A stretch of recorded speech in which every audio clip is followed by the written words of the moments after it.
Госпоѓо Малој, 10% од европската популација има статус на малцинство. Каква е генерална состојбата со малцинствата во Европа? I would say that in general, minorities are in a better position today than 30, 40 years ago. After the end of the Cold War, the international community really put in place a very good framework for minority protection. And most countries in Europe, not all, but most countries are actually abiding by these standards and norms and implementing them. I think in the future we will see more protection of minority rights and more participation of minorities in mainstream society in political processes. Што е тоа што ги плаши некои држави или цели општества да дадат поголеми права на малцинствата? Yeah, it's true. There are a couple of countries in Europe, like Greece and France, that are simply not recognizing minorities within their territories. And we don't know, I mean, it doesn't look like they will change their approach in the near future. So these countries remain outside, and there are minorities in those countries that really would like to be recognized and have their rights protected according to international standards. So this is still an issue, I think. It's still a problem in Europe. Балканот често се гледа како буре барут поради големите прашања, незатворени прашања на малцинствата, на етничките разлики. Дали е до политичарите и нивната волја тие да останат отворени, поточно да не се решаваат, или постојат толку големи разлики меѓу овие заедници што се ненадмидливи и не можат во скоро време да бидат затворени? Well, in my opinion, ethnic conflict is very much an elite issue.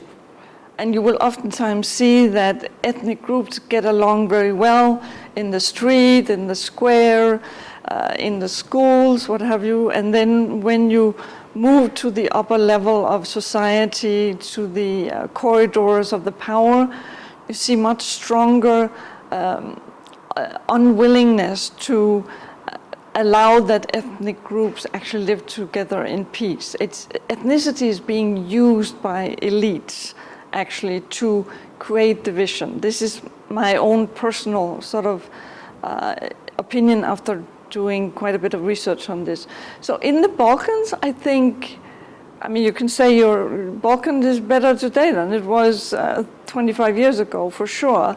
And I think most of the Balkan countries are addressing this. Of course, some are less successful than others. But having said that, the closer you are to a conflict, the more difficult it is.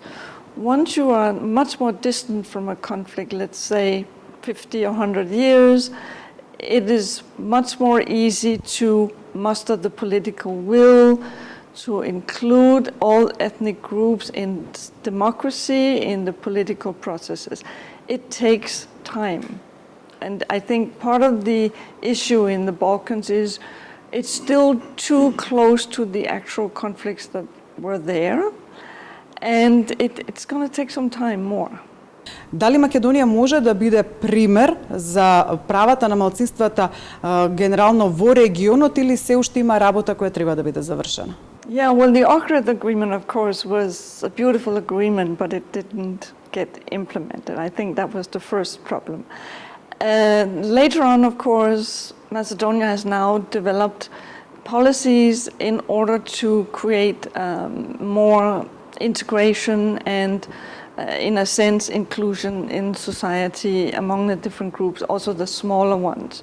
And as a role model, I wouldn't maybe mention North Macedonia in the Balkans. I mean, there are other countries, I think, in the Balkans that have managed to get a step further. But then again, we must remember that history has a big part to play in every reconciliation process, and every country in the Balkans has, in fact, a different history. So I would think that there is still work to be done in Macedonia, for sure. And I hope that the government, of course, will continue to work on the policies, because the policies are there, we know what to do, we just need to implement.